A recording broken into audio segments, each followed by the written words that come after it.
News J தொலைக்காட்சி நேயர்களுக்கு வணக்கம். உரிமைக்குரல் நிகழ்ச்சி வாயிலாக நேயர்களை சந்திக்கிறதுல மகிழ்ச்சி. இன்றைய உரிமைக்குரல் நிகழ்ச்சியில என்ன தலைப்பின் கீழ் விவாதத்தை நகர்த்த இருக்கிறோம் அப்படிங்கிறத சிறப்பு தொகுப்பை பார்த்து தெரிஞ்சுக்கலாம். திமுகவுடன் கூட்டணி சேர்ந்த ஒரு கட்சி வளர்ந்ததாக இதுவரை வரலாறு கிடையாது. மாறாக திமுகவுடன் கூட்டணி சேர்ந்து உடைந்த, அழிந்த, ஒழிந்த கட்சிகள் ஏராளம் என்று சொல்லலாம். சமீபத்தில் கூட தன் கட்சி அங்கீகாரத்தையே இழந்து நிற்கும் கட்சிகள் எல்லாம் திமுக கூட்டணியில் இருக்கும் கட்சிகள் தான்.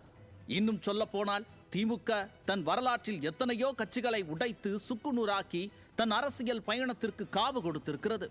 இதோ சமீபத்தில் கூட தன்னுடன் பயணித்துக் கொண்டிருக்கும் மதிமுகவை உடைத்து மல்லை சத்யாவை புதிய கட்சி தொடங்க வைத்தது யார் என்பது யாவரும் அறிந்ததே.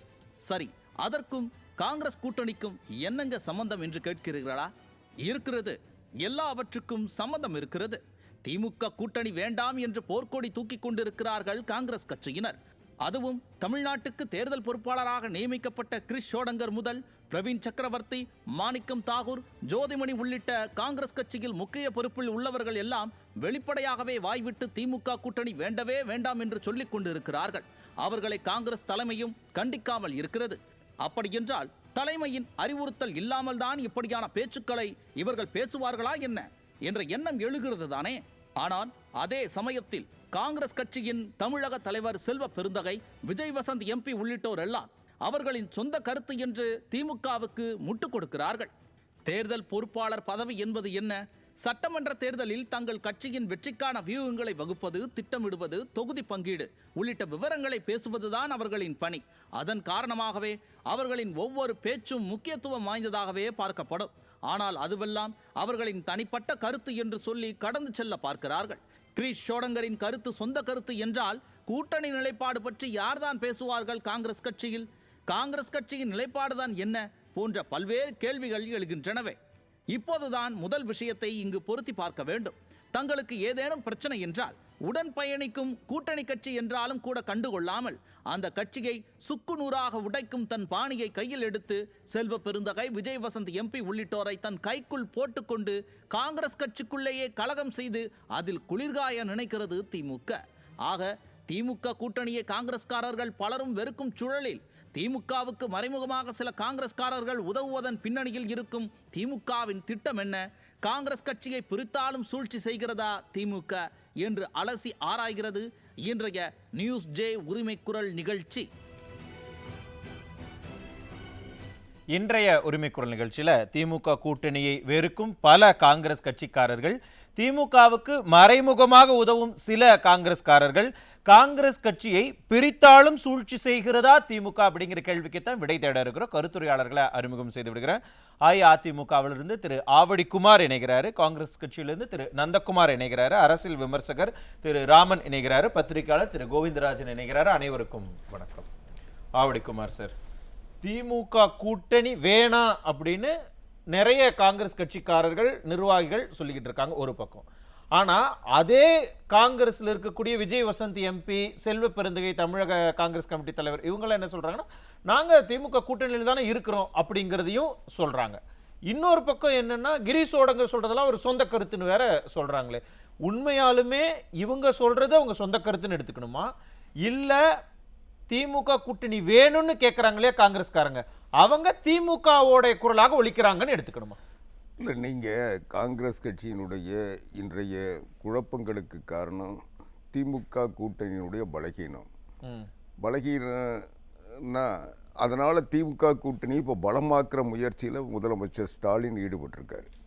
மறுபடியும் அவங்க தேர்தலில் எதிர்கொள்ளணுன்னாவே இன்றைக்கி இருக்கிற இந்த கூட்டணி போதுமானதாக இல்லை, போதுமான பலத்தில் இல்லை, மக்கள் செல்வாக்கில் இல்லை, எதிர்ப்புகள் அதிகமாக இருக்குது. அதனால் எதிர்கொள்கின்ற மனநிலையில் திமுகவும் இல்லை, மற்ற கட்சிகளும் இல்லைன்றது அவருக்கு நல்லா தெரியுது. ரெண்டாவது, அனைத்து இந்திய அண்ணா திராவிட முன்னேற்ற கழகம் புரட்சி தமிழர் எடப்பாடியார் தலைமையில் இன்றைக்கி ஒரு எழுச்சி பெற்றிருக்கு. அது கூட்டணியும் ஒரு பலமான கூட்டணி அமைத்து இன்றைக்கி தமிழ்நாட்டில் ஏறத்தாழ ஒரு 92-93 தொகுதிகளில் நேரடியாக பிரச்சாரத்தையே முடிச்சுட்டு மக்களை சந்தித்து வாக்குகளை கேட்டுட்டு கட்சி தேர்தலை எதிர்கொள்கின்ற வலிமையோடு அந்த கட்சி நிற்கிது. இன்னும் திமுக அதுக்குரிய ஆயத்த பணிகள் எதையுமே செய்யலை. அவங்க தொடங்கின உடன்பிறப்பே வா, அதுதான் அவங்க கட்சிக்கு அவங்க கட்சியை தயார்படுத்துறதுக்காக அவங்க ஒவ்வொரு தொகுதியிலும் இருக்கிற நிர்வாகிகளை அடைச்சி அவங்கள சமாதானப்படுத்துறதுக்கான முயற்சியாக சொன்னாங்க. அதுவே இன்றைக்கி 120 என்னவோ தான் முடித்தாங்க, மற்ற இடங்களில் முடிக்கல. இப்போ இந்த நிலையில் கூட்டணி அவங்க என்ன நினச்சாங்க, இந்த கூட்டணிகள் நமக்கு கொத்தடிமைகள், அவங்க 10 கோடி கொடுத்தோம் 15 கோடி கொடுத்தோம், இன்னொரு 10 கோடி போட்டு கொடுத்தா வாங்கிட்டு நம்ம சொல்கிறத கேட்டுப்பாங்க, நம்ம கொடுக்குற சீட்டை வாங்கிப்பாங்கன்னு நினச்சிட்டு இருந்தாங்க.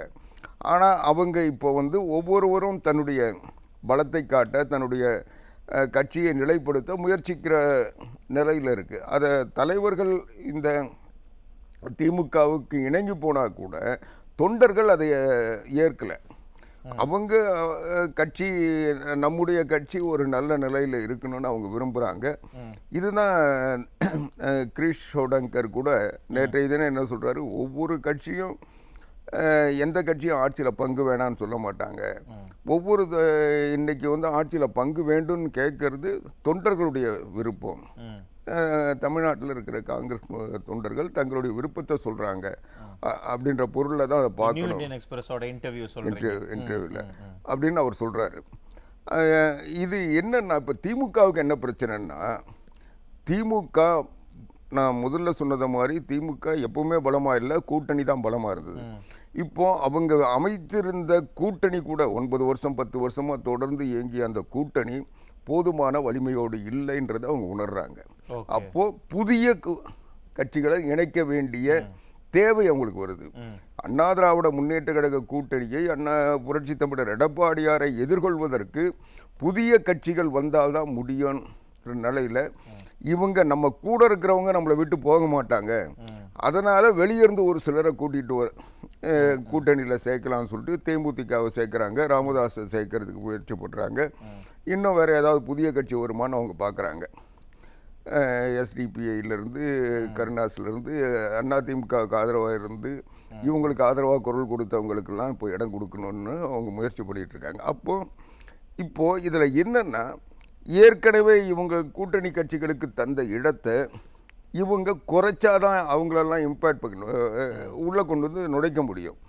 அதனால் இவங்க குறைக்க முயற்சி பண்ணுறாங்க.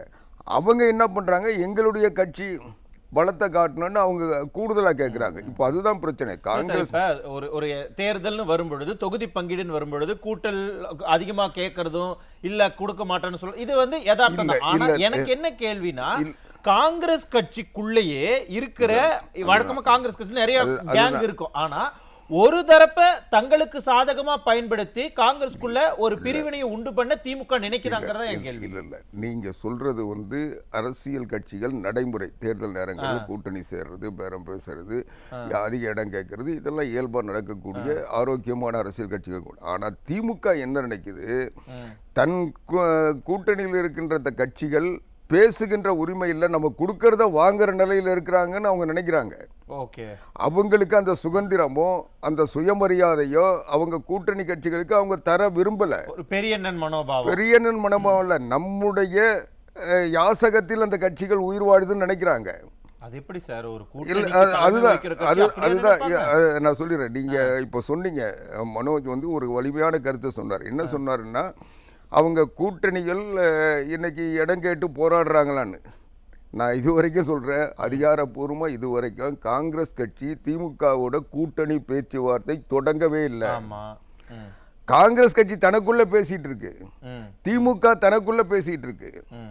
நீங்கள் செல்வ பெருந்தகை தமிழ்நாடு காங்கிரஸ் கட்சியினுடைய தலைவர், அவர் இன்னைக்கு திமுகவிலேருந்து ராஜகண்ணப்பன் மிக இழிவாக காங்கிரஸ் கட்சி உங்களுக்கு என்ன ஆள் இருக்காங்களா, பூத்தில் உட்கார வைக்க முடியுமான்னு ஒரு கொஞ்சம் கூட பொருட்படுத்தாமல் இது ஒரு கட்சியே இல்லைன்ற அளவுக்கு அவர் பேசுகிறாரு. அதே போல் ஆலந்தூர் பாரதி மிக கடுமையாக விமர்சிக்கிறாரு. ஒரு மாநில காங்கிரஸ் கட்சியினுடைய தலைவர் என்ன செய்யணும், இவர் போய் மல்லிகார்ஜுன கார்கே கிட்ட யார் மேலே புகார் சொல்ல போகிறாரு, மாணிக்கம் தாகூர் மேல புகார் சொல்ல போறாரு. அப்போ திமுகவை விமர்சித்தா இவருக்கு சுய உணவு வருது, ஆதங்கம் வருது. ஆனா காங்கிரஸ் கட்சியை பத்தி எவ்வளவு கேவலமா பேசினாலும் அதை பத்தி கவலைப்படாம ஒரு மாநில காங்கிரஸ் கட்சியினுடைய தலைவர் இருக்காருன்னா அந்த கட்சியினுடைய தலைமை பொறுப்பு யார்கிட்ட இருக்கு? திமுகவை சார்ந்தவர்கிட்ட அந்த பொறுப்பு இருக்கிறதுனால அந்த கட்சியில எது வந்தாலும் இவரை வச்சுட்டு சரி பண்ணலாம். அப்படி இல்லைன்னா செல்வ பெருந்தகை கைக்குள்ள போட்டுக்கிட்டாங்களா திமுக? செல்வ பெருந்தகை கைக்குள்ள இருந்ததுனால தான் அவர் தலைவராகவே வந்தாரு. நான் என்ன சொல்ல போனா காங்கிரஸ் கட்சியினுடைய தீவிர தொண்டரோ இல்ல காங்கிரஸ் கட்சியினுடைய பாரம்பரிய தொண்டரோ காங்கிரஸ் கட்சியின் மீது கொள்கை பிடிப்பால் அந்த கட்சிக்கு வந்தவரோ இல்லை. செல்வ பெருந்தகை 10 கட்சி மாறி இங்க வந்திருந்தா கூட அந்த 10 கட்சியிலையும் அவர் இருக்க சொல்லவே திமுகவினுடைய ஆதரவாளராக செயல்பட்டார். நான் இன்னும் தெளிவாக சொல்றேன், 2006 நினைக்கிறேன், அனைத்து இந்திய அண்ணா திராவிட முன்னேற்ற கழகம் விடுதலை சிறுத்தைகள் கூட்டணியில் 9 இடங்கள் அண்ணா திராவிட முன்னேற்ற கழகம் புரட்சி தலைவி அம்மா விடுதலை சிறுத்தைகள் தந்தாங்க. அதுல ஒரு வேட்பாளராக போட்டியிட்டவர் செல்வ பெருந்தகை. அவர் போட்டியிட்டு செல்வ பெருந்தகையும் ரவிக்குமாரும் 2 பேர் தான் விடுதலை சிறுத்தைகள் சார்பில் வெற்றி பெற்றாங்க.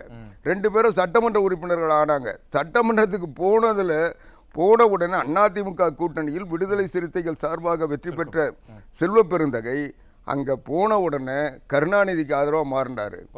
ரவிக்குமாரும் கருணாநிதிக்கு ஆதரவாக மாறி ஒரு சூழ்நிலையில் அதிமுகவிலிருந்து விடுதலை சிறுத்தைகள் அம்மா ரொம்ப மரியாதை கொடுத்து அவரை சகோதரராக விடுதலை சிறுத்தைகள் தலைவர் திருமாவளவன் அவர்களை அவங்க அரவணைச்சாங்க.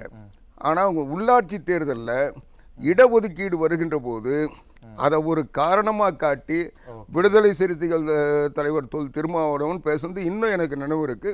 அப்போ அவர் வெளியேறும்போது இவங்க அன்னைக்கு சட்டமன்ற உறுப்பினராக இருந்த செல்வ பெருந்தகையும் ரவிக்குமாரும் திமுகவினுடைய ஆதரவாளர்களாக மாறிட்டதுனால இவர் அவங்களை எதிர்க்க முடியாம கட்சி உடைஞ்சிடக்கூடாதுன்றதுக்காக தான் ஒரு கூட்டணியில இருந்து வெளியே போனாரு. அதனால எப்பவுமே கருணாநிதி காலத்திலிருந்தே கட்சியை உடைச்சிருவோம்னு பயமுறுத்துறதா அவங்க வேலைங்கறீங்க. இப்ப கூடங்க காங்கிரஸ் எந்த போக்கு எந்த நிலைக்கு போகும்னா தமிழ்நாட்டில் மீண்டும் ஒரு ஜனநாயக காங்கிரஸ் பேரவை உருவாகும். ஓகே, யார சொல்றீங்கங்கிறது அதனால இந்த தேர்தல்ல அது வரும். அந்த பேர் வேணா வேறையா இருக்கலாம், புதுசா இருக்கலாம். ஆனா அத்தகைய நடைமுறையே பேசவெல்லாம் செஞ்சிருக்கிறாங்கங்கிறீங்க. புரியுது. நான் வரேன் கோவிந்தராஜன் சார். இப்ப என்னன்னா திமுக காங்கிரஸ் 2ஆவோ 3ஆவோ உடைச்சு அதன் மூலமாக பிரதிபலன்களை எதிர்பார்க்கும் அப்படிங்கிறாரு. கடந்த காலங்கள் அப்படி இருந்திருக்கலாம். ஆனா இப்ப இருக்கக்கூடிய சூழல்ல காங்கிரஸ் உடைக்க முடியுமா? அதை திமுக அந்த மாதிரியான ஒரு ஸ்ட்ராட்டஜி எடுப்பாங்களா? நிச்சயமா. இது இப்ப போகக்கூடிய இதெல்லாம் பாக்குறத அந்த நிகழ்வுகள்லாம் பாக்குறப்ப திமுக காங்கிரஸ உடைக்கிறதுக்கு பல்வேறு இதுகளை தயார் பண்ணிட்டாங்க. எந்த அடிப்படையில சொல்றீங்க? அதற்கு முன்னாடி சற்று முன்ன ஒரு செய்தி ஒண்ணு எக்ஸ் ஹேண்டில் விஜய் வசந்த் காலையில ஒரு இது சொல்லிட்டு இருந்தாரு. இப்ப ஒரு இது அப்படியே நிலைப்பாட மாத்திக்கிட்டாரு. மேலிடத்துல இருந்து அவருக்கு அழுத்தம் வந்திருக்கும். அப்படியே படிக்கிறேன், அது ஆங்கிலத்துல போட்டிருக்காரு X handle. As a true soldier of Congress party, I would like to clarify my recent remarks to the press statement regarding the statement made by AICC in charge Girish Chodankar, which was being grossly misinterpreted, which I intended to convey as the AICC in charge and chairman of the Alliance Negotiation Committee. His statement on the alliance reflect the official position of AICC and the top leadership. Okay. காலையில என்ன சொன்னாரு இவரு? அவங்களுடைய சொந்த விருப்பம் அப்படினாரு. இப்ப X handle போட்டிருக்காரு. இது கிரீஷ் சோடங்கருடைய அந்த பேட்டியில கொடுத்ததெல்லாம் உண்மை. அது காங்கிரஸுடைய நிலைப்பாடுன்னு சொல்லிட்டாரு அப்படின்னு சொல்லிட்டாரு. நிலைப்பாடுன்னு சொல்லிட்டாரு. இப்ப எங்க யார் சொன்னதுன்னு சொல்லுங்க. இது விஜய் வசந்த் அவர் தான் காலையில இது பண்ணிருந்தார். இப்ப சொல்லிருக்காரு. இதெல்லாம் இது பாத்தீங்கன்னா இப்ப காங்கிரஸ் இவங்க நினைக்கிறாங்க திமுக நம்ம உடைச்சிடலாம். இது காங்கிரஸ் மேலிடத்துல ராகுல் காந்தி அப்புறம் சில முக்கிய தலைவர்கள் இங்க என்ன நடக்குதுன்னு பார்த்துட்டே இருக்காங்க. அதனாலதான் விஜய் வசந்துக்கு இப்ப சொல்லி கொடுத்து அந்த இதை வாபஸ் வாங்க வச்சிருக்காங்க. திமுக என்ன பண்ணுது உடைக்கிறதுக்கு ஒரு ஏஜென்ட்ட போட்டிருக்கிறாங்க. யார் அந்த ஏஜென்ட்னா சமீப காலமாக திமுக தலைவரை அவர் அந்த காங்கிரஸ் கட்சியில திடீர்னு வந்தார். அவர் இவ்வளவு வருஷமா காணும். மணிசங்கர் ஐயர்னு ஒருத்தர் இவ்வளவு வருஷமா ஆளை காணும். திடீர்னு காங்கிரஸுக்கு அவர் காங்கிரஸ் கட்சியில தான் இருக்காரு. திடீர்னு திமுக தலைவர் தான் இந்தி கூட்டணிக்கு தலைமை தாங்கணும். அவர் அப்படியே புகழ்ந்துக்கு போறார். உச்சாணிகளும் புகழறார் மணிசங்கர். இவரை வச்சுக்கிட்டு தான் திமுக இந்த நகர்வுகளை செய்கிறது. இவரு செல்வ பெருந்தொகை செல்வ பெருந்தகை என்ன பண்றாரு, இன்னைக்கு நெகோசியேட் பண்றாரு. கார்கே அவர்களுக்கு எம்பி சீட், ராஜ்யசபா எம்பி கோஷம் அவர் வந்து பேச்சுவார்த்தை நடத்திட்டு இருக்கிறார். அதனால கார்கேக்கு அவருக்கு எம்பி சீட் ஓணும். செல்வ பெருந்தகையும் கார்கேயும் அவர் ஒரே சமூகத்தை சார்ந்தவர்கள், அவருக்கு எம்பி சீட்டு போகணும். அதுக்கு இவரை வச்சுக்கிட்டு அவர் ரூட் போடுறாரு கார்கே. அதனால அவருக்கு எல்லாருமே சுயநலம் தான். அதனால கார்கே மௌனமா இருந்துக்கிறாரு. ஏன்னா அவருக்கு எம்பி சீட்டு போகணும், பீட்டர் அல்போன்ஸுக்கு எம்பி சீட்டு போகணும். இதெல்லாம் இப்போதைக்கு ஏன்னா காங்கிரஸ் இல்ல ராஜ்யசபா சார். அவரு கர்நாடகால இருக்கிறாரு. கார்கே கர்நாடகாவை சேர்ந்தவரு. கர்நாடகாவை சேர்ந்த ஒருத்தருக்கு தமிழகத்திலிருந்து எம்பி சீட் கொடுத்தா அது மிகப்பெரிய சர்ச்சை ஆயிரம். அவங்க தான் சொல்லியிருக்காங்க ஏற்கனவே. அவங்க ஒரு உதாரணம் சொல்றாங்களே, நிர்மலா சீதாராமன் அவர்கள் அங்க எம்பி சீட் கர்நாடகாவில், தமிழகத்தை சேர்ந்தவர் கர்நாடகால எம்பி ஆகலாமே, அது நீங்க தானே சொல்லி இருக்கிறீங்க. அதனால அத ஒரு இதை வந்து அவங்க எடுத்து காட்டுறாங்க. சோ செல்வ பெருந்தகை இன்னைக்கு என்ன பண்றாருன்னா, கார்கே அவர்களுக்கும் பீட்டர் அல்போன்ஸ் அவர்களுக்கும் ராஜ்யசபா எம்பி திமுகவால தான் முடியும், அதுக்கோசம் அவர் முட்டு கொடுத்து கார்கே அவர்கள் நான் உங்களுக்கு கண்டிப்பா ராஜ்யசபா சீட்டு இவர்கிட்ட தலைவர் ஸ்டாலின் கிட்டன்னு சொல்லி நான் வாங்கி தரேன் அஷூரன்ஸ் கொடுத்துக்கிறாரு. தங்கபால் அவர்கள் என்னன்னா டெல்லிக்கு போய் தனக்கு எம்பி சீட்டு வேணும்னு அவர் அங்க காத்துட்டு இருக்கிறாரு. இங்க இருக்கக்கூடிய எம்பி சீட்டே பாத்தீங்கன்னா 6 தான் இருக்குது. இந்த குரங்கு பண்ணு சாப்பிட கதையா இந்த எம்பி சீட்டை எவ்வளவு பேருக்கு கொடுக்க போறாங்க திமுக தெரியல. ஆல்ரெடி ஒரு எம்பி சீட்டு இது பண்ணிருக்காங்க சொல்லி அந்த ஆசையை காட்டிட்டு உனக்கு எம்பி சீட்டை தரேன்னு சொல்லி ஒரு ஆசையை காட்டி ஒருத்தரை உள்ள கொண்டு வந்தாரு. அதுவும் பொட்டியும் காட்டி உள்ள ஒருத்தரை கொண்டு வந்துட்டாங்க. அதுக்கப்புறம் இப்ப இருக்கக்கூடிய சீட்டுக்கெல்லாம் இதுங்கெல்லாம் போட்டிக்கிறாங்க. இன்னொன்னு வரக்கூடிய தகவல் என்ன வருதுன்னா, டெல்லிக்கு கனிமொழியை போட்டு அவங்க ஏதோ இதெல்லாம் பண்ணி பார்த்தாங்க, அவங்களால சரியா பண்ண முடியல அப்படின்றதுனால இப்ப 300 எம்பி சீட்டை டெல்லி எல்லாம் பாக்குறதுக்கோசரம் மருமகனை தயார் பண்ணிட்டு இருக்கிறாரு. இவரை கனிமொழியை கூட நம்பல இப்ப. ஏன்னா கனிமொழி அவர்கள் சரியான லோக்சபால தேர்ந்தெடுக்கப்பட்டு போயிட்டாங்க இல்லையா. ஆனாலும் இந்த கூட்டணி விவரங்கள் பேசுறதுக்கு கொள்றதுக்குலாம் அவங்கள நம்பாத இப்ப மருமகனை நம்பி அவருக்கு ஒரு எம்பி சீட்டு கொடுக்குறது, இதெல்லாம் பேச்சு.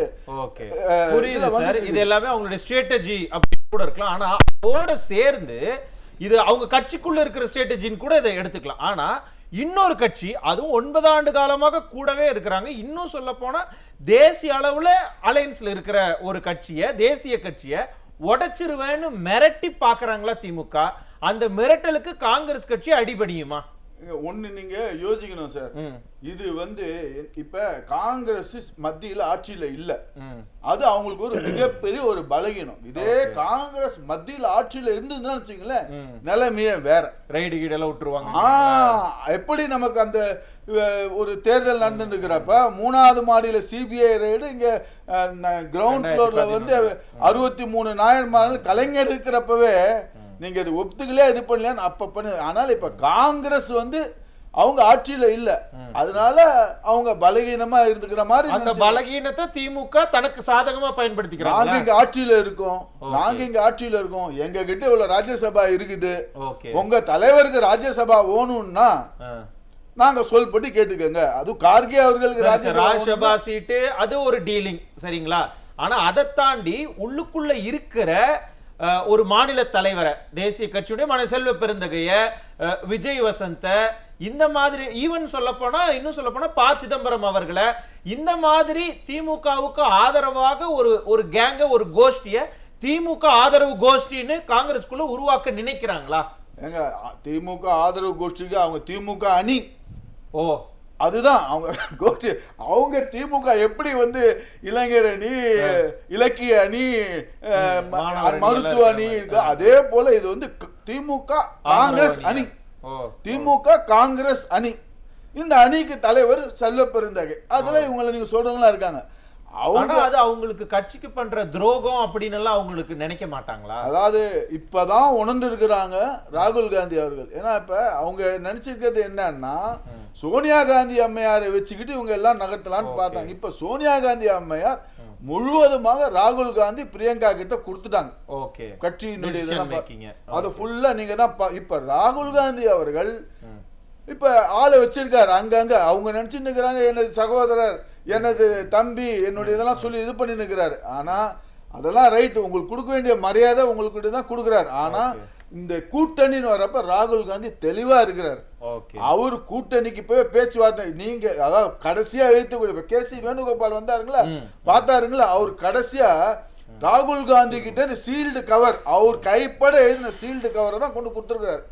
அந்த கவர்ல என்ன இருந்தது டெல்லியில வரக்கூடிய தகவல் என்னன்னா அதுல 40 சீட்டு ராஜ்யசபா எம்பி கேக்குறாங்க. ஒரு ராஜ்யசபா எம்பி 40 சீட்டு. ஆட்சியில பங்கு ராகுல் காந்தி தெளிவா சொல்லிருக்காரு, ஆட்சியில் பங்கு. ஓகே, அத வந்து தேர்தலுக்கு பிறகெல்லாம் கிடையாது, இப்பவே நீங்க போடணும். ஏன்னா இவங்க மேல நம்பிக்கை இல்ல, என்ன வேணா செய்வாங்க, நம்பிக்கை இல்ல. வேணும்னு டிமாண்ட் வைக்கிறாங்க. அந்த டிமாண்ட எதிர்கொள்றது எப்படி அப்படின்னு திமுக யோசிச்சு காங்கிரஸ் உடைச்சிருவோம்னு மிரட்டுறாங்க.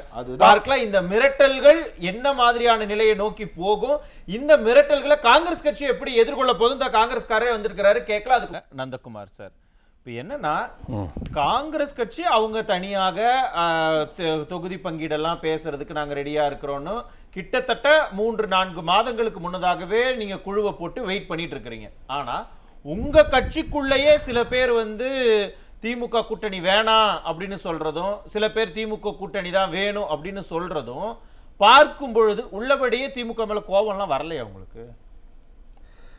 அனைவருக்கும் வணக்கம். அதாவது திமுக மீது கோபம் வரவில்லையா அப்படின்னு ஒரு கேள்வி கேட்டிருக்கீங்க. உங்கள் தலைப்பிலே பார்த்தீங்கன்னா நீங்கள் வந்து காங்கிரஸில் பல கோஷ்டிகள் இருக்குன்னு சொல்லிட்டீங்க. அதை நாங்கள் ஒத்துக்கிறோம், வெளிப்படையே ஒத்துக்கிறோம், தப்பே கிடையாது. இந்த நேர்மை ரொம்ப பிடிச்சிருக்கு சார். ஆனால் கோபம் ஒன்று வந்ததால் தான் இங்கு நாங்கள் விழித்து கொண்டோம்.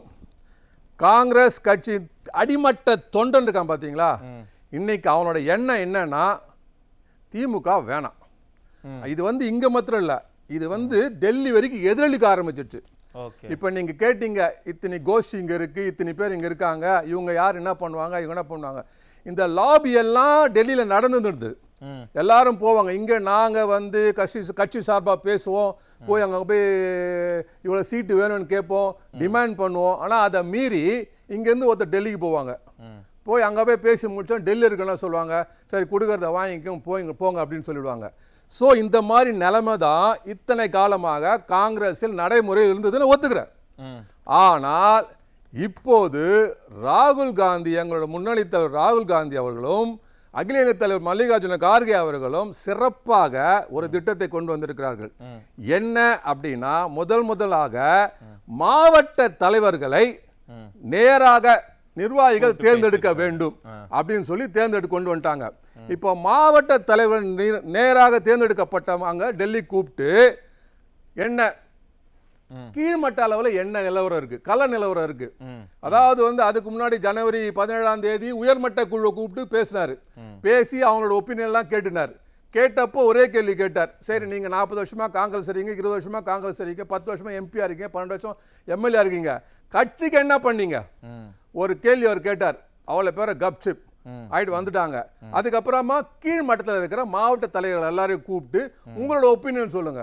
சொன்னதுல எங்களுக்கு வந்த விவரம் என்னன்னா, குறைந்தது ஒரு 60-70% திமுக வேணாம் அப்படின்னு சொன்னதாக எங்களுக்கு ஒரு நியூஸ் வந்தது. ஸோ அதை பேஸ் பண்ணி நாம இனிமேல் வந்து கட்சியை வளர்க்கணும். கீழ்மட்டத்தில் இருக்க கட்சி தொண்டர்களுக்கு உரிமையே நம்ம உணர்வுகளுக்கு மதிப்பு தரணும். அதற்காக நாம் என்ன பண்ணணும் அப்படின்னா, என்ன பண்ணணுங்கிறத வந்து முதல் வந்து டோட்டலாக ஒரு டிசைன் பண்ணாங்க. இந்த டிசைன் பண்ணதுக்கு வந்து பிரவீன் சக்கரவர்த்தி ஏற்கனவே வந்து முழுக்க டேட்டாஸ் எல்லாம் கொடுத்துட்டார். அதுக்கப்புறம் மாணிக்கம் தாகூர், ஜோதிமணி போன்றவர்கள்லாம் பேச ஆரம்பிச்சாங்க. ஸோ பேச என்ன ஆகுதுன்னு பார்த்தீங்கன்னா, எப்படி பேசினாலும் நாங்கள் வந்து டெல்லியில் பேசிப்போம், நீங்கள் என்ன பேசினாலும் நாங்கள் டெல்லியில் பேசிப்போம், என்ன பேச நான் டெல்லியில பார்த்துப்போம் அப்படின்னு சொல்லிட்டு இவ்வளவு நாள் என்ன நடந்ததுங்கிறதெல்லாம் நீங்க சொன்னீங்க. இருங்களேன், என் கேள்விக்கு வராரு. இப்போ என்னன்னா, எல்லாத்தையும் நாங்க பார்த்துட்டு தான் இருந்தோம். ஆனா உங்களுடைய மாநில தலைவர் என்ன சொல்றாரு, நாங்க திமுக கூட்டணியில் தான் இருக்கிறோம். ஏன் இன்னைக்கு கூட சொல்றாரு, ராஜ்யசபாவுக்கு வந்து நாங்க வேட்புமனு தாக்கல் பண்ணுவோம், நீங்க பாருங்க, அப்ப நாங்க கூட்டணியில் இருக்கிறோம் தானே அர்த்தம் அப்படின்னு எல்லாம் அவரு சொல்றாரு.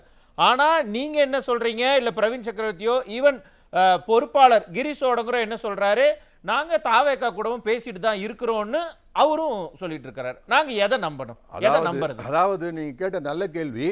இதுல ஒரு முக்கியமான விஷயம் என்னன்னா, எங்க கட்சியை பொறுத்த வரைக்கும் எதுனாலும் இன்னைக்கு கூட ரகுபதி ஐயா சொல்லியிருக்கார், ஸ்டாலின் அவர்களும் ராகுல் காந்தி அவர்களும் முடிவு செய்வார்கள் சொல்லியிருக்கார். எதுனாலும் எங்களோட மேலிடம் தான் முடிவு செய்யும். மேலிடத்தில் இருந்து ஒரு கருத்து இதுதான் அப்படின்னு வர வரைக்கும் இங்க சில ஸ்பெகுலேஷன் போய்கிட்டு தான் இருக்கும். இதைத்தான் கிரீஷ் சோழங்கரும் சொல்லியிருக்காரு. இல்ல சார், நீங்க ஸ்பெகுலேஷன் வரும், ஆனா அது சர்ச்சையை உண்டு பண்ணுது இல்ல, அதுதானே இங்க பெரிய சிக்கல். யாருக்கு ஒரு நிமிஷம் இருங்களேன், ஒரே நிமிஷம் இருங்களேன். இப்ப நீங்க கிட்டத்தட்ட தமிழகத்தினுடைய பொறுப்பாளர், மிக முக்கியமான பொசிஷன். ஆமா, இந்தியாவிலேயே காங்கிரஸ் கட்சியினுடைய நாடாளுமன்ற கொறடா விப்பு அவரு மாணிக்கம் தாக்கூர், அவர் சொல்றாரு அதெல்லாம் அவங்களுடைய தனிப்பட்ட கருத்துன்னு இன்னொரு எம்பி சொல்றாருன்னா, அப்ப எப்படி அதை எப்படி நீங்க தனிப்பட்ட கருத்துன்னு அவர் சொல்ல தனிப்பட்ட முடியும்? கருத்து தான் நீங்க மாத்திட்டார்ல. அதே எம்பி திருப்பி சொன்னாரு. இப்ப கோவிந்தராஜன் சொல்லிட்டாருங்களே, அது மாத்தி சொல்லிட்டாருங்க. எங்கள் மேலிடம் என்ன சொல்லுதோ இதுதான் தான் நானும் சொல்ல வரேன். எங்க மேலிடம் என்ன சொல்லுதோ அதை தான் கிரீஷ் சோடங்கர் பேசுவார். அவர் பேசுறதான் வந்து இப்ப நாங்க அவர் விஜய் வசந்த் தான் மாத்தி சொல்லிருக்காரு. செல்வ பெருந்தகை இன்னும் மாத்தி சொல்லலையே. செல்வ பெருந்தகை அவர் வந்து சார் இங்க ஒரு மாநில தலைவர், அவருக்குன்னு ஒரு பொறுப்பு இருக்கு. எடுத்தேன் கவுத்தன் அப்படின்னு ஒரு பேசிட்டு இருக்க முடியாது சார். தமிழகத்தோட தேர்தல் பொறுப்பாளர் ஒரு விஷயம் சொல்லுவாராம் சார். அவர் என்ன சொல்லுவார்? தமிழகத்துடைய மாநில தலைவர் அதுக்கு எதிராக இன்னொரு விஷயம் சொல்லுவாராம். கிரீஷ் சோடங்கர் ஒரு நிமிஷம் இருக்கு. கிரீஷ் சோடங்கர் என்ன சொல்லியிருக்காரு? எல்லா கட்சிக்கும் ஆட்சியில வரணும், பங்குல இருக்கணும், ஆசை இருக்கதான் செய்யும். அதுக்கு நேரத்துல வேற ஒரு கட்சி கூட பேசிட்டு இருப்போம், அது தப்பு ஒண்ணும் கிடையாது சொல்லியிருக்காரு. அது எப்படி சார் 9 ஆண்டு காலமாக நீங்க ஒரே கூட்டணியில் இருக்கிறோங்கிறீங்க, சரி 10வது ஆண்டு பிரிஞ்சு போனா என்ன போறீங்க? 10வது ஆண்டு சொல்றீங்க, ஆனா இன்னொரு கூட்டணி, அதுவும் புதிதாக வந்த ஒரு கட்சியோட நீங்க வந்து கூட்டணி நாங்க பேசிட்டு இருக்கிறோம்னா அது திமுகவை ட்ரிகர் பண்ற மாதிரி இருக்காதா? கூட்டணியில நீங்களே குழப்பத்தை உண்டு பண்ற மாதிரி இருக்காதா? நீங்க எதுக்கு திமுக பத்தி ரொம்ப பரிஞ்சு பேசுறீங்க? அண்ணா கோவிந்தராஜன் சொன்னார், ராகுல் காந்தி சீல் போட்ட கவர்ல எடுத்து வந்து கொடுத்தது, வேணுகோபால் ஐயா கொடுத்தது என்ன? 40 சீட்டு, ஒரு ராஜ்யசபா, ஆட்சியில் பங்கு, ஊராட்சி தேர்தலில் பங்கு. இதுக்கு ஒத்து இங்க பாருங்க, நீங்க இந்த டிமாண்ட் எல்லாம் வைங்க, இது உங்களுடைய உரிமை, இதை யாருமே இங்க கேள்வி கேட்கல. ஆனா திமுக செல்வ பெருந்தகையும் ப சிதம்பரம் அவர்களையும் விஜய் வசந்த் மாதிரியான ஆட்களையும் எம்பிக்களையும் வச்சு ஒரு கேம் பிளே பண்றாங்கல்ல, அந்த விளையாட்டு உங்களுக்கு புரியுதா? அந்த அரசியல் உங்களுக்கு காங்கிரஸ்காரர்களுக்கு புரியுதான்னு கேக்குறோம். இதெல்லாம் புரிஞ்சதாலதான் ஜனவரி 27ஆம் தேதி கனிமொழி அக்கா இங்க இருந்து நேரா டெல்லிக்கு போய் ராகுல் காந்தியை பார்த்து பேசினாங்க. அவங்க பேசினோட என்ன, இங்க இருந்து மொத்த இன்புட்டை வாங்கி தான் அவங்க போனாங்க. அங்க ராகுல் காந்தி சொன்ன ஒரே வார்த்தை இதுதான், எங்களுக்கு எந்த நஷ்டமும் இல்லை, நாங்க சுத்தியாலத்துல பலமா இருக்கிறோம், எங்களுக்கு தேவை இதை என்ன சொல்லியிருக்காரு அதை தான் அப்பயும் அவங்ககிட்ட சொல்லி அனுப்பிச்சிட்டாங்க. அதுக்கப்புறம் அது மாத்திரம் இல்ல, திரு சிதம்பரம் அவர்களும் அது அடுத்த மீட்டிங்ல உட்கார்ந்து அவர் எல்லாத்தையும் ஓப்பனா பேசிட்டு வந்திருக்காங்க. இதுல வந்து நீங்க வந்து கட்சியை பிரிச்சாலனும் சூழ்ச்சியெல்லாம் நடக்குதுன்னா அது எல்லா கட்சியும் செய்வாங்க, அது எல்லா கட்சியும் செய்வாங்க. ஆனா இன்னைக்கு முதல்ல காங்கிரஸ்ல 1008 கோஷ்டி இருக்கு, ஆமா அதை நான் ஒத்துக்கிறேன்னு சொல்றீங்க. ஆமா சார். இப்ப திமுக அதையே ஒரு கேமா ஒரு ஸ்ட்ராட்டஜியா ப்ளே பண்ணாங்கன்னா இங்க காங்கிரஸ் கட்சியே உடைஞ்சு போயிராதா?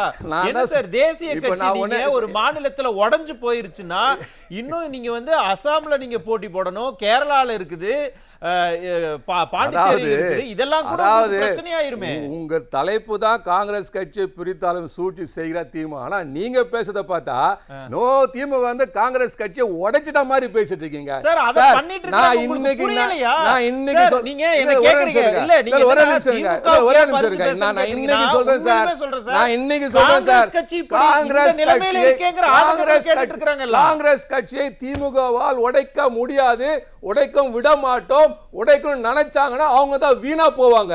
ஏன்னா சாபம்லாம் விடுறீங்க? சாபம் கிடையாது, சாபம் கிடையாது சார். இந்த காங்கிரஸ் வந்து பிரிஞ்சு போன எவ்வளவு பேர் திரும்பி வந்திருக்காங்க. இதே நிலைமை தான் இன்னைக்கு நிலைமையில ஒரே சக்தி தான் சார், அது திரு ராகுல் காந்தி அவர்கள் தான். அவர் நம்பிதான் இந்த காங்கிரஸ் கட்சி இருக்கு. இங்க இருக்கிறவங்க எங்கோட போலாம். சொல்றீங்கல்ல, நீங்க ஏன் திமுகவுக்கு இவ்வளவு ஆதரவா இருக்கிறீங்க, ஏன் இவ்வளவு ஆதரவா செயல்படுறீங்கன்னு செல்வ பெருந்தகை மேலேயோ இல்ல ப சிதம்பரம் அவர்கள் மேலேயோ இல்ல விஜய் வசந்த் மேலேயோ ஏன் காங்கிரஸ் தலைமை ஒரு நடவடிக்கை எடுக்கல சார்? ஏன் நடவடிக்கை எடுக்கலன்னு எப்படி சார் நீங்க போய் உடனே நடவடிக்கை எடுக்க முடியும்? இப்போ எங்களுக்கு தேவை காங்கிரஸ் கட்சியை வளர்க்கணும். ஒரு நிமிஷம் இருங்க, ஒரு நிமிஷம். நீங்க காங்கிரஸ் கட்சியை வளர்க்கணும் 60 வருஷமா சொல்லிட்டு தான் இருக்கீங்க, ஒண்ணு நடந்த பாட்ட காணோம். இனிமேல் நடங்க, நீங்க வர இருங்க. என்னன்னா இப்ப மாணிக்கம் தாக்கூரோ இல்ல பிரவீன் சக்கரவர்த்தியோ அவங்க தாவேகா கூட பேசுறாங்க, எங்களுக்கு திமுக கூட்டணி வேணாம் அப்படின்னு சொன்னதுக்கு ஏன் நடவடிக்கை எடுக்கலன்னு கேட்டாங்க. அப்பவும் என்ன சொன்னீங்க? அதெல்லாம் நடவடிக்கை மேலிடத்தும் பார்த்துக்குவாங்க, அதெல்லாம் அவங்களுடைய தனிப்பட்ட கருத்துன்னு அப்பவும் நீங்க எதுவும் பண்ணல. சரி, ஏன் செல்வ பெருந்தகை திமுகவுக்கு ஆதரவா பேசுறாரு? இவ்வளவு நேரம் நீங்க என்ன சொன்னீங்க? தலைமையுடைய ஹை கமாண்டோட உத்தரவு இல்லாம எப்படி கிரீஷ் சோடங்கர் பேசுவாருன்னு கேக்குறீங்க. ஆமா.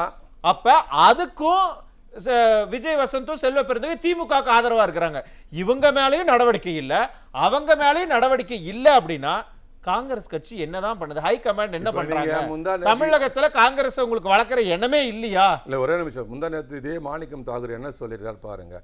இதே ஒரு நிருபர் கேட்கிறாரு அவரை, நீங்க வந்து இந்த மாதிரிலாம் பேசுறீங்களா, உங்களுக்கு மேலிட்டு தெரிஞ்சுதான் பேசுறீங்களா அப்படின்னு சொல்றாரு. ஆமா, மேலிட்டு தெரிஞ்சுதான் நான் பேசுறேன், அங்க சொல்லிதான் நான் பேசுறேன். சரி, அதைத்தான் வந்து அவருக்கு. சரி, ஓகே. நான் உங்களுக்கு மாணிக்கம் தாக்கூர் மேலிடம் சொல்லி பேசுறாரு, கிரீஷ் சோடங்கர் மேலிடம் சொல்லி பேசுறாரு, ஜோதிமணி மேலிடம் சொல்லி பேசுறாரு, பிரவீன் சக்கரவர்த்தி மேலிடம் சொல்லி பேசுறாரு. ஆனா இந்த கருத்து எல்லாத்துக்கும் எதிராதான செல்வ பெருந்தகை பேசுறாரு. அவரும் மேலிடம் சொல்லிதான் பேசுறாரு. நீங்க எங்களுக்கு அங்க டிமாண்டுக்கு யார் ஒத்துறாலும் அங்க நாங்க போவோம், இல்லனா நாங்க எங்க போகணுமோ அங்க போயிட்டே இருப்போம். இதான் சார், நாங்க எல்லாத்தையும் தயாரிட்டோம் சார். கிரீஷோட என்ன சொல்லிருக்காரு? டிசம்பர்லயா டிசம்பர் 3ஆம் தேதி எங்க ஐவர் குழு போட்டோம், போய் பார்த்தோம். அப்ப இருந்து இப்ப வரைக்கும் உங்களை அவமானப்படுத்திட்டு இருக்காங்க. போய் இத்தனைக்கும் நீங்க பார்க்கவும் செஞ்சீங்க. பார்க்கலாம், நாங்க குழு போடுவோம், அவங்க வந்து பேசுவாங்கங்கறாங்க. கேசி வேணுகோபால் பாண்டிச்சேரிக்கு வராரு, இங்க வரல. அதுக்கு பிறகு 2வது முறை வராரு, வந்து மு.க. ஸ்டாலின் அவர்களை பார்த்துட்டு போறாரு. சார், இந்த அவமானம், இந்த அசிங்கம், இது எல்லாத்தையும் நாங்க வந்து சகிக்க முடியாம தான் ஒரு முடிவுக்கு வந்து மேலிடத்துல சொல்லிட்டோம். ஆனா இதுல ஒண்ணு நல்லது சார், அட்லீஸ்ட் இது அவமானப்படுத்துறாங்கங்கறதாவது புரியுதே. இப்ப புரியாம இல்ல சார், புரியாம கிடையாது சார். எங்க கட்சி தொண்டர்கள நிர்வாகிகளோட குமுறல் வந்து கேட்டீங்கன்னா எங்களுக்கு கஷ்டமா இருக்கு. அப்புறம் ஏன் சார் உங்க மாநில தலைவரே அதை புரிஞ்சுக்கலையே? புரிஞ்சுக்காமலாம் ஒண்ணும் இல்ல சார், புரிஞ்சுக்காம தான் பேசினாரா? இல்ல அப்படி கிடையாது. நீங்க அரசியல் கட்சி விவாதம்லாம் நடத்துறீங்க, அரசியல் கட்சியை சேர்ந்தவங்களாம் இருக்காங்க, எல்லாருக்கும் தெரியும். பால் பண்ண அது பழம் இது பால் வந்து சொன்னாரு, அதுக்கப்புறம் பழம் எங்கே போய் இல்லையா? இந்த மாதிரி தான் அவங்க ஸ்ட்ராட்டஜியை ஒர்க் அவுட் பண்ணிட்டு இருக்கோம். எங்களுக்கு எதுக்கும் 0.5%க்கும் 5%க்கும் நீங்க கம்பேரிசன் பண்றீங்களே. ஒரு தேசிய கட்சி சார் நீங்க. இல்ல உங்களுக்கு அப்பப்ப ஞாபகப்படுத்தணும் போலயே, நீங்க ஒரு தேசிய கட்சி, முழிச்சு பாருங்க நீங்க ஒரு தேசிய கட்சின்னு. அதைத்தான் நாங்க சொல்ல வரோம். நாங்க தேசிய கட்சியா இருக்கிறதுனால தான் விழித்து கொண்டோம். விழித்ததுனால தான் இந்த விளைவு பாருங்க. இப்ப 3 மாசம் பாருங்க, காங்கிரஸ் காங்கிரஸ் காங்கிரஸ், எங்க பார்த்தாலும் காங்கிரஸ் பத்தி பேசுறீங்க. இப்படி பேசாதான் சார் வளர முடியும். நீங்க இந்த ஒரு ஊருக்கு பக்கம் ஒரு பழமொழி சொல்லுவாங்க, உள்ளுக்குள்ளேயே நம்ம வந்து இதை வச்சிருக்கிறோம், கட்டி சோத்துக்குள்ளேயே எல்லாம் வச்சிருக்கிறோம் அப்படின்னு சொல்லுவாங்கல்ல. அந்த மாதிரி பண்ணிட்டு உங்க மாநில தலைவரே திமுகவுக்கு ஆதரவா இருக்கிறாரு. நாளைக்கு ஒருவேளை இப்ப மாவட்ட தலைவர்கள் வேற அவருடைய ஆதரவாளர்களை அதிகமாக போட்டுக்கிட்டாங்க அப்படிங்கிற ஒரு சர்ச்சை வேற எழுந்துச்சு. நாளைக்கு ஒருவேளை திமுக கூட்டணியில காங்கிரஸ் இல்லைங்கிற போது அந்த மாவட்ட தலைவர்கள்லாம் பிரிச்சுட்டு போய் ஏதாவது ஒரு கட்சி தொடங்க மாட்டாரா அப்படின்னு கேள்வி வச்சாங்கன்னா நம்ம கிட்ட இல்ல. அது ஏற்கனவே அண்ணன் ஆவடிகுமார் சொல்லிட்டா, ஜனநாயக பேரவைண்டு. அதுக்கெல்லாம் வாய்ப்பே இல்லை சார். இப்போ இங்கே யாரும் மூவ் பண்ணாரோ யாரும் இல்லை, வாழப்பாடியார் யாரும் இல்லை சார். எல்லாருமே வந்து பார்த்தீங்கன்னா ராகுலின் இருக்காரு, நீங்க சிதம்பரம் தான் ஜனநாயக பேரவை எல்லாருக்கும் தெரியும். ஆனா நீங்க வந்து அவரை மட்டும் நீங்க விவரமா அவர் பேரை மட்டும் சொல்லாம மத்தவங்க பேரை மட்டும் சொல்லிட்டு போறீங்கன்னா அப்ப உங்களுக்கு மனசுக்குள்ள ஐயோ இந்த மாதிரி ஏதோ ஒன்று நடந்துருமோங்கிற போட்டு வாங்கிடுவீங்க அப்படின்றது ஒரு பயம்தான், வேற ஒண்ணும் கிடையாது. இது உண்மையிலே நான் சொல்றேன் சார். இப்ப இன்னைக்கு இருக்கிற காங்கிரஸோட நிலைமை என்ன தெரியுங்களா? புதுசா ரத்தம் வந்திருக்கு, புது மாவட்ட தலைவர் வந்திருக்காங்க. அவங்க விருப்பங்களை டைரக்டா ராகுல் காந்தி அதெல்லாம் நீங்க பண்ணுங்க சார். காங்கிரஸ் கட்சி அதெல்லாம் பண்ணுங்க, அது உங்களுடைய கட்சி வளங்க, யாருமே வேணாங்களா. ஆனா இன்னொரு கட்சி உங்களை அழிக்க பார்த்து துண்டு துண்டாக்க பார்த்துச்சுன்னா கொஞ்சமாவது முழிச்சுக்கோங்க அப்படின்னு சொல்றாங்க. நான் திரும்ப முழிச்சுக்கிட்டோம் நாங்க சொல்ல இருங்க ராமன் சார். என்னன்னா நாங்க என்ன இருந்தாலும் நாங்க டிமாண்ட் எல்லாம் வைக்கிறோம், ஆனாலும் அவர் ஒரு இது இக்கு வச்சுட்டாரு. ஹை கமாண்ட் சொன்னா நாங்க அதை ஃபாலோ பண்ணித்தான் ஆகணும் அப்படிங்கிற அந்த இக்கையும் வைக்கிறாருன்னா, அப்ப வெள்ளிக்கிழமை நடக்கக்கூடிய திமுக காங்கிரஸ் தொகுதி உடன்படிக்கை எப்படி இருக்கும்? திமுக காங்கிரஸை நாங்க இப்படிலாம் பண்ணீங்கன்னா உடைச்சிருவோம், ஏதாவது பிரச்சனை பண்ணுவோன்னு மிரட்ட செய்வாங்களா? எல்லாமே திமுக பொறுத்த வரைக்கும் காங்கிரஸை மிரட்டி எல்லாம் முடிச்சாச்சு. இனி மிரட்டுறதுக்கு ஒன்றும் இல்லை. ஏனென்றால் அவர்கள் பல முறை சொல்லிட்டாங்க, இங்கே பாருங்க இவ்வளோதான் பழசம் தான், ஏற்கனவே கனிமொழி எம்ஆர் ராகுல் காந்தி அவர்களை டெல்லியில் சந்திச்சு பேசிட்டாங்க, உங்களுக்கு எக்ஸ்ட்ரா அதெல்லாம் தரமாட்டோம், 41+2 எல்லாம் கேட்காதீங்க, அமைச்சர்களில் பங்கு கிடையாது, திமுக ஆட்சியில் தமிழ்நாட்டில் எந்த கட்சியிலும் கூட்டணி ஆட்சியில் பங்கு என்பது இல்லாத ஒரு நிலைப்பாடு இருக்கின்றது, அதில் நீங்கள் அந்த அளவு வழி வகுத்து விடாதீங்க, ஏற்கனவே அசுசலாக என்ன இருக்கோ அதை பார்த்துட்டு போயிடுவோம் நிலைப்பாடு அவருக்கு சரியா ராகுல் காந்தி பிடி கொடுக்கறதுனால அவங்க வந்துட்டாங்க. அதன் பிறகு வந்த பிறகு ஒரு 5 நாள் கழிச்சு முதலமைச்சர் அறிக்கை கொடுக்குறாரு, நோபடின்னு ஒரு சப்ஜெக்ட்லாம் யாருக்கும் கிடையாதுன்னு நிலைப்பாடு சொல்லும் போது அதுக்குள்ள என்ன இருக்குன்னா, தமிழகம் முழுவதும் உளவுத்துறையை வச்சு சர்வே எடுக்கிறாங்க. இந்த உளவுத்துறையை வச்சு சர்வே எடுக்கிற நேரத்தில் 38 மாவட்ட கலெக்டரில் 20 கலெக்டர்களும் சீனியர் ஐஎஸ் அதிகாரிகள் 18 பேர் வந்து ஒரு அன்கோ போட்டு டீல் பண்ணான்னா நாம் மீண்டும் ஆட்சியை எப்படி கொண்டு அப்படி காங்கிரஸ் தேவையில்லைன்னு ஒரு டீமை உருவாக்குறாங்க. அதில் என்ன ரிசல்ட்டை கொண்டு வராங்கன்னா, காங்கிரஸ் கட்சி இல்லாமல் நம்ம இந்த ஆட்சியை ரன் பண்ண மீண்டும் ஜெயிக்க முடியுமான்னு ஒரு நிலைப்பாடு விடுகின்ற போது, வேறு எக்ஸாம்பிள் சொல்கிறேன், தமிழ்நாட்டில் இந்த ஆட்சி வந்து மக்களுக்கான ஆட்சி அல்ல, ஒரு குடும்ப வளர்ச்சிக்காகவும் அந்த குடும்பத்துக்கு ஜால்ரா போடுறவங்களுக்கு கட்டமைப்புக்கான ஒரு ஆட்சி தான் அந்த திமுக ஆட்சி. அந்த நிலைமையில் இருக்கும்போது உதாரணத்துக்கு சொல்கிறேன், எம்ஜிஆர் அவர்கள் பாடுவார், எழுதுனா ஒரு தவறு செய்தால் அது தெரிந்து செய்தால் தேவன் என்றாலும் விடமாட்டேன்னு சொன்னார். ஆனால் தமிழ்நாட்டை பொறுத்த வரைக்கும் இன்றைக்கி அமைச்சர்களை வந்து இரட்டை அர்த்தத்தில் பேசுறது, ஜாதியை பற்றி பேசுறது, பல மன்மமான பேச்சு ஆனாலும் கூட தலைமை அதை பற்றிலாம் கண்டுக்கிட கிடையாது. இப்போ உதாரணத்துக்கு திருவண்ணாமலை மாவட்டம் கூட்டணிக்குள்ள, ஆமாம் கூட்டணிக்குள்ள, இது உதாரணத்தில் இல்லை இதை சொல்லுதான் அங்கே வரணும். ஆமாம், ஏன்னா உதாரணத்துக்கு திருவண்ணாமலை மாவட்டம் இருக்குது, திருவண்ணாமலை மாவட்டத்தில் உங்களுக்கு யார் இன்னைக்கு திமுக அமைச்சர்னு உங்களுக்கு தெரியும். அதே மாவட்டத்தில் நம்முடைய அதிமுக முன்னாள் அமைச்சர் அக்ரி கிருஷ்ணமூர்த்தி சிறப்பாக பணியாற்றுகிறார். ஆனால் அங்கே என்ன பிரச்சனைனா, திருவண்ணாமலை மாவட்டத்தில் எப்படி ஏவா வேலு பண்ணுறாரோ, சென்னையில் சேகர்வா எப்படி பண்ணுறாரோ, மதுரை ராமநாதபுரம் சிவகங்கை மாவட்டத்துக்கு மூர்த்தி எப்படி பண்ணுறாரோ, தென் மாவட்டத்தில் கனிமொழி டிடி பண்ணுறாங்க, அப்புறம் கரூர் மாவட்டம் சேலம், நாமக்கல், ஈரோடு, திருப்பூர், கோயம்புத்தூர் செந்தில் பாலாஜி வச்சு எப்படி பண்ணுறாங்களோ, இவர்கள் அனைவரும் ஆளுங்கட்சியுடைய அரசாங்க இயந்திரத்தை பயன்படுத்தி ஒரு கட்டமைப்பு உருவாக்கி அதில் பணபலம், படைபலம், அரசு இயந்திர பலக்கெல்லாம் உருவாக்கி இப்படியே ஒரு நிலைப்பாடு மக்களை மட்டும் ஓட்டு வாங்கலாம்ன்ற கற்பனை நிலைப்பாடு திமுக உள்ளது. இந்த நிலைமையில் காங்கிரஸ் அமைக்கிறதுக்கு காங்கிரஸ் தேவையில்லை, உங்களுக்கு ஏன் நாங்கள் கொடுக்கணும், சீட்டு கொடுக்கணும், போனா போகட்டும் என்ற நிலைப்பாட்டில் திமுகவோட இந்த மனநிலை. போனா போகட்டும்னு சொன்னாங்கன்னா 5% ஓட்டு அவங்களுக்கு தான் இழப்பு, அதனால எப்படியாவது மிரட்டி உருட்டி நாங்க உங்களோட கட்சியை உடைச்சிருவோம், ரெண்டா இது பண்ணிடுவோம் அப்படின்னு எல்லாம் சொல்லி அவங்களை இருக்க வைக்க. அதாவது காங்கிரஸ் வெளியில் போனால் போகட்டும் என்று ஏன் சொல்றாங்கன்னா, அப்படி போனார்களே ஆனால் தமிழகத்தில் இன்று காங்கிரஸ் தலைமையில் இருக்கக்கூடிய செல்வமான பெருந்தொகையான தலைவர்கள் எல்லாரும் சேர்ந்து அண்ணன் நந்தா கோவிச்சார், ஏன்னா அவருக்கு என்னடா இப்படிலாம் சொல்றாரு. ஆனால் உண்மை இதுதான். காரணம் என்றால் அந்த காங்கிரஸ் கட்சியுடைய, தமிழ்நாட்டுடைய காங்கிரஸ் கட்சியுடைய ஒரு தலைவர் தன்னுடைய இல்ல சுபாவிலா நிகழ்ச்சிக்கு பத்திரிகை கொண்டு கொடுக்குறாங்க. அப்ப கட்சிக்காரங்க கேட்குறாங்க, ஏங்க நீங்க ஒரு கட்சி தலைவர், உங்க கட்சியுடைய தலைமையில யாருக்கு அவருக்கு படம் போடக்கூடாதா? அப்போ ஒரு கட்சி தான் சார்ந்த கட்சியினுடைய தலைமையினுடைய படம், தேசத்தினுடைய படம் எதுவுமே போடாமல் ஆளுங்கட்சிக்கு சாதகமாக முதலமைச்சரின் குடும்பத்தை குளிர் வைக்கிறதுக்காக அந்த நிகழ்ச்சி நீங்க நான் சொல்ல சோசியல் மீடியா கேட்கறாங்க. அப்போ தன்னுடைய கட்சிக்கே அவங்க அப்படி வந்தால் நிச்சயமாக தமிழ்நாடு காங்கிரஸ் இரண்டாக உடையும். பெருந்தகை வந்து கட்சிக்கு விசுவாசமா இல்லைன்னு சொல்ல வரீங்க? இரண்டாக கட்சிக்கு விசுவாசம் சார், இது வந்து கைப்புணுக்கு கண்ணட தேவையில்லை சார். உங்களை நீங்க ஒரு கட்சியை சார்ந்தவங்கன்னா அந்த கட்சியில நீங்க ஒரு கட்சி, ஒரே ஒரு நிமிஷம் நான் உறுதியா சொல்லுவேன், அவர் என்னைக்குமே வந்து எந்த கட்சிக்கும் விசுவாசமா இருக்க மாட்டார். அவர் வந்து பகுஜன் சமாஜ் கட்சியில இருந்தாரு, எல்லா கட்சியிலும் இருந்தாரு. அவர் விடுதலை சிறுத்தைகள் அவர் சட்டமன்ற உறுப்பினராக முதல் ஆக்கினது, அதுக்கு முன்ன புரட்சி பாரத்தில் இருந்தாரு, இப்படி எல்லா கட்சியிலும் இருந்தாரு. ஆனா அவர் யாருக்கு விசுவாசமா இருப்பாருன்னா அந்த காலத்துல இருந்து திமுக விசுவாசம். ஸோ அந்த நிலைப்பாடில் இருக்க அணுங்கிறது சொன்னது கரெக்ட் தான். அந்த நிலைப்பாடில் இருக்கும்போது செல்வ பெருந்தகை காங்கிரஸில் அவர் இருந்தால் என்ன இல்லாட்டா என்ன, நான் திமுகவில் உங்களுக்காக கட்சியை உடைச்சு கொண்டாரு. அதுக்காக தான் தமிழ்நாடு காங்கிரஸில் அவருக்கு சாதகமான தலைவர்களை நியமித்து உள்ளார்கள். இப்போ புரியுதா? பூனை எலிக்கு, அதாவது எலியா அம்மனமா போகுது என்பது இது ஒரு உதாரணத்தை சொல்றேன். ஆகவே இந்த ஆட்சியை பொறுத்தவரையிலும், இந்த கட்சியை பொறுத்தவரையும் காங்கிரஸ் வந்தால் என்ன வரட்டா மெயின் ஆணிவர் எங்க இருக்குது. அதுக்கு ஒரு சின்ன சாக்காப்சராக தான், சின்ன சைடிஸ்ன்னு சொல்லுவாங்கல்ல, அதுக்காக தேமுதிக இணைச்சிக்கிட்டாங்க. ஸோ நீங்க இருந்தா இருங்க, இல்லாட்ட போங்கன்னு ஒரு நிலைப்பாடு. ஆகவே தான் அவர்கள் காங்கிரஸ், டெல்லி காங்கிரஸால் எங்களை கூப்பிடுங்க வருவோம்னு சொல்லும் போது வரதா. இப்ப மாநில காங்கிரஸ் திமுக உடைச்சதுன்னா டெல்லி காங்கிரஸ் சும்மா இருப்பாங்களா? அவங்க எப்படி திமுக கூட இருப்பாங்க? திமுகவுக்கு எதிராக எல்லாம் வேலை பார்ப்பாங்க. எதிராக வேலை பார்ப்பார்கள். ஆனால் அது என்ன விஷயம்னா, இன்னைக்கு நாடாளுமன்றத்தில் பார்த்தீங்கன்னா காங்கிரஸுக்குன்னு சாதகமாக பேசக்கூடிய எம்பிக்கள் திமுக எம்பிக்கள் மட்டும்தான்.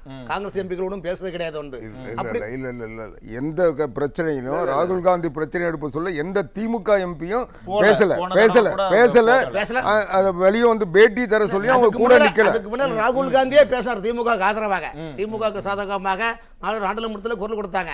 ஸோ அந்த நிலைப்பாடுகள் வருகின்ற போது திமுகவுக்கு காங்கிரஸ் நிலைப்பாடு என்னன்னா, சரி சூழ்நிலை எப்படி ஆகி போச்சுன்னா அவர்கள் அடுத்த கட்டத்தான கூட்டணிக்கான நிலைப்பாடை உருவாக்குவார்கள். ஆகவே இவர்கள் திமுகவுக்கு பிறகு எப்படியாலும் ஏமாத்தலாம் மக்களை. ஏன்னா இதுல என்ன விஷயம்னா, தமிழ்நாட்டில் இன்னைக்கு எடப்பாடி அன்னைக்கு எதிர்கட்சி தலைவராக இருப்போது எங்கு பார்த்தாலும் கூட்டம் உச்சத்தில் இருக்குது. அடுத்து பார்த்தீங்கன்னா அண்ணன் எடப்பாடி அண்ணன் ஒவ்வொரு சட்டமன்றத்திலும் பிரச்சாரம் போறாரு.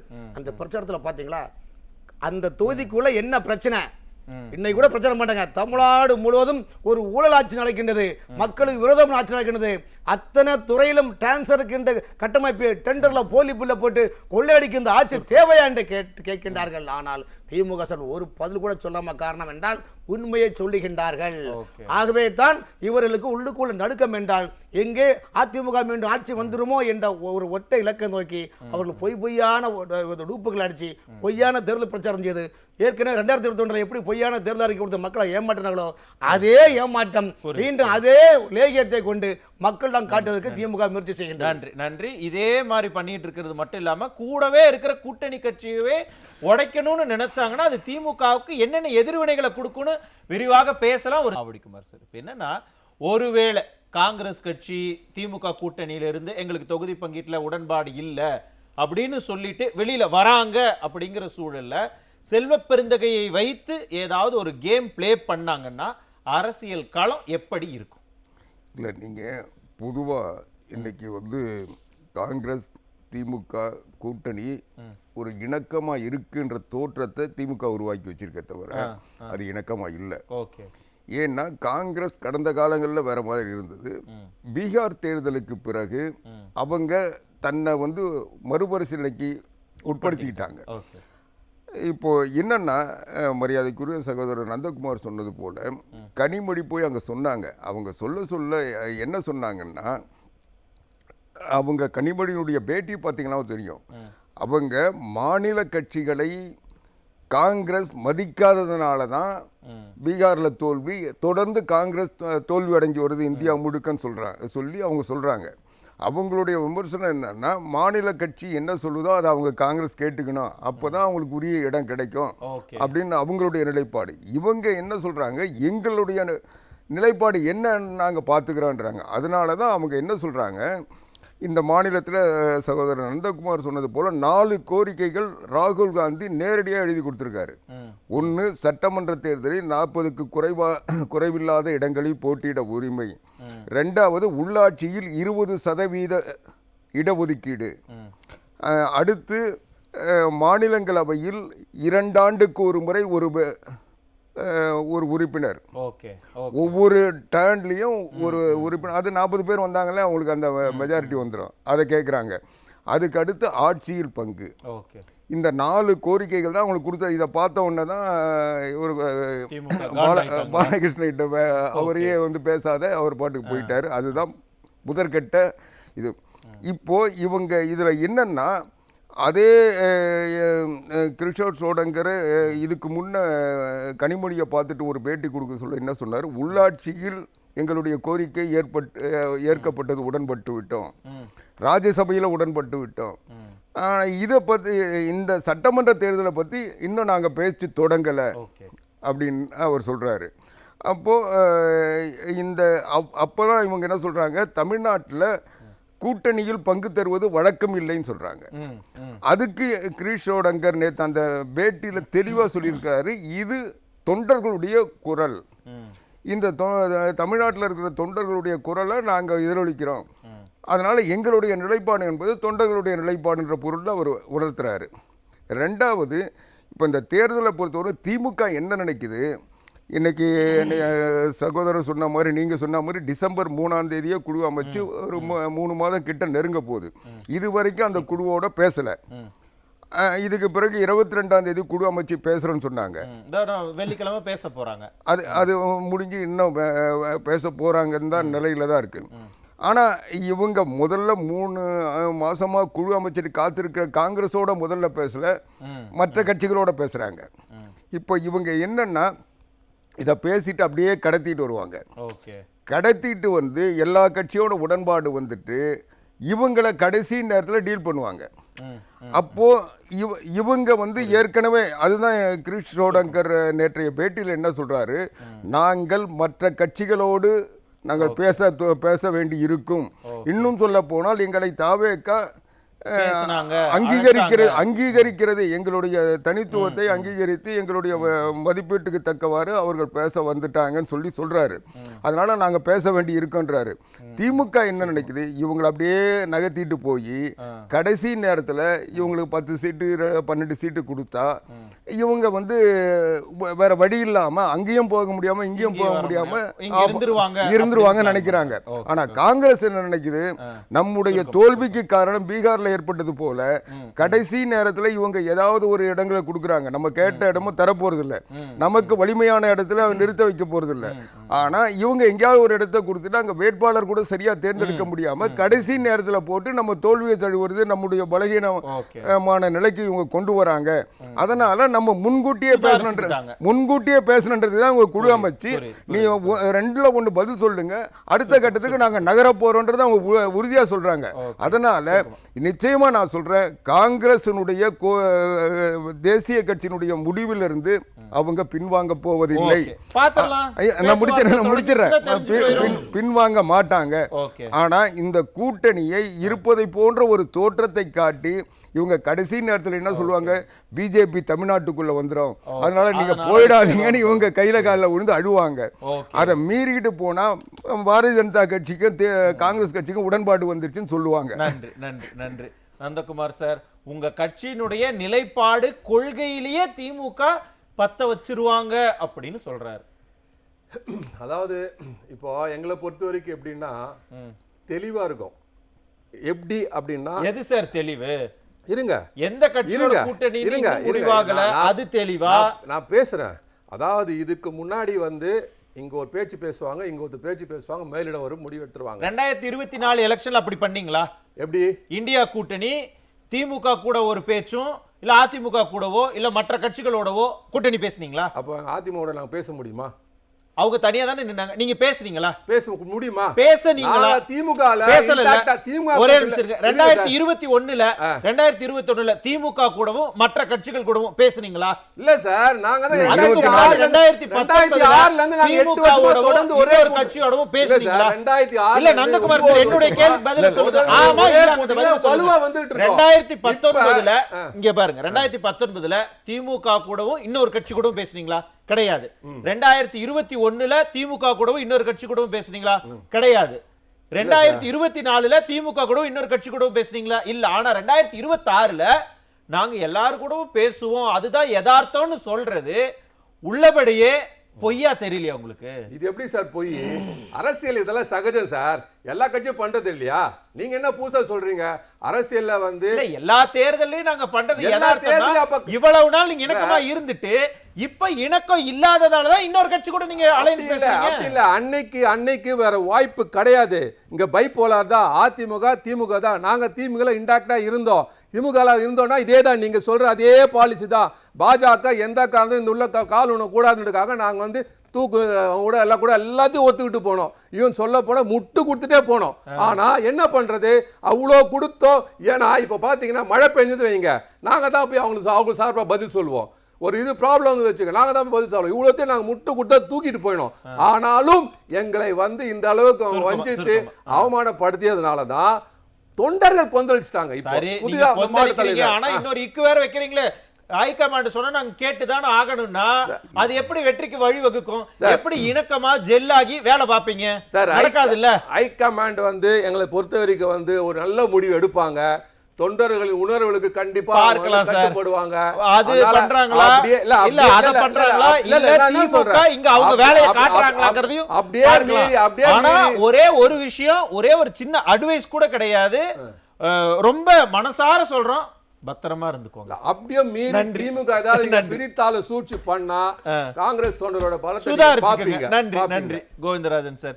இதே மாதிரியே கூட இருக்கக்கூடிய கட்சிகளை நம்ம எப்படியாவது பிரித்தாளும் சூழ்ச்சியோ இல்ல ஏதாவது அதுக்குள்ள குழப்பத்தை, ஏன்னா மதிமுக கூட ஒரு குழப்பத்தை சமீபத்தில் தான் பண்ணி முடிச்சிருக்கிறாங்க. இந்த மாதிரியே பண்ணிட்டு இருந்தாங்கன்னா எப்படி கூட இருக்கக்கூடிய கட்சிகள் கூட்டணிகள்லாம் திமுகவை நம்புவாங்க? அதாவது திமுகவுடைய ஒரு பயம் இப்போ தெளிந்து விட்டது. திமுகவுக்கு பயம் வந்துடுச்சு. ஏன்னா இப்போ என்டிஏ கூட்டணி டெய்லி அது வலுப்பெற்று கொண்டே இருக்கிறது. அதனால திமுகவுக்கு பயம் வந்துருச்சு. ஸோ அந்த பயத்தின் வெளிப்பாடு என்ன பண்ணியிருக்காங்கன்னா, இந்த காங்கிரஸும் நம்மளை விட்டு போயிடுவாங்க அப்படின்ற ஒரு இதுக்கு வந்துட்டாங்க. போயாச்சுன்னா யாருமே இல்லை அப்படின்றதுனால தான் இப்போ 0.5%, 1.5%, அரைக்கும் கொஞ்சம் கீழே இருக்கிற பர்சன்ட்டு இவங்கெல்லாம் கூட சேர்த்துக்கிட்டு நாங்கள் ஏதோ வலுவாக இருக்கிற மாதிரி காட்டி இது பண்ணியிருக்கிறாங்க. நிச்சயமாக இது உடைக்க கண்டிப்பா அதுக்கு உண்டான வழியை பார்ப்பாங்க, நிச்சயமா செய்வாங்க. அதான் மணிசங்கரையர் வந்துட்டாரு காங்கிரஸ்ல இருந்து. அவர் இவ்வளவு நாளா வராதவர் இப்ப திடீர்னு வந்திருக்கிறாரு. எங்க இருந்து வந்தாரு? இப்ப திடீர்னு வராது, இப்ப வந்திருக்காரு. டெல்லியில இருந்தாங்க வந்தாரு. இன்னும் டெல்லியில தான் இருக்காரு, இன்னும் வரல. இல்லங்க வந்திருக்காரு திடீர்னு. இல்ல வந்தாரு சமீபத்துல கூட ஒரு காட்லேவ்ல பேசி வந்திருக்காரு. இந்தியா கூட்டணிக்கு ஸ்டாலின் தான் தலைமை ஏற்றாரு. எடுத்து பார்க்க சொல்லுங்க. இவ்வளவு நாள் ஒரு மாநிலத்தை போய் பார்க்க சொல்லுங்க. அவரு நல்ல கொம்பு சீவி விட்டுருக்காங்க. நல்ல மணிசங்கரையருக்கு திமுக அவரை வச்சுக்கிட்டு இது போல அவரு இன்னும் ஒரு சில செல்வ பெருந்தகை அவரு, அதுக்கப்புறம் இன்னும் ஒரு சில பேரெல்லாம் இவங்களுக்குன்னு இருக்கக்கூடிய அந்த ஒரு காங்கிரஸ் திமுக அணியை சேர்ந்தவர்களை தயார்படுத்திக்கிட்டு நிச்சயமாக வச்சிருக்காங்க. திமுக ஆயுதம் அதுதான், கண்டிப்பா ஆயுதம். அதை வச்சுட்டு அந்த ஆயுதத்தால பலனடைய போகுது திமுகவா இல்ல பலியாக போகுது காங்கிரஸ்ங்கிறதையும் நம்ம பார்க்கலாம். நன்றி ராமன் சார். உண்மையாலுமே திமுக காங்கிரஸை பிரிச்சு ஆள்ற இந்த சூழ்ச்சினால திமுக பலப்படுமா, பலனடையுமா, இல்ல காங்கிரஸ் வழக்கம் போல வீழ்ச்சி அடைஞ்சிரும்?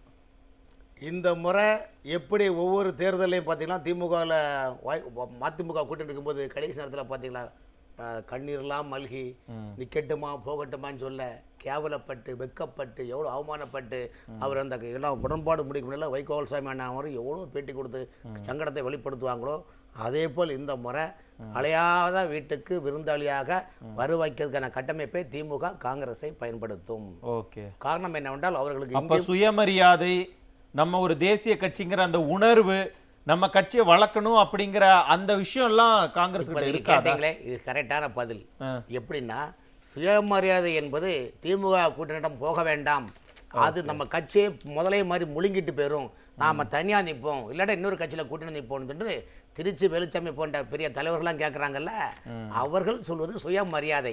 அவர்கள் சொல்வது காமராஜர் தொண்டர்கள், காமராஜர் கொள்கையில் வராங்க.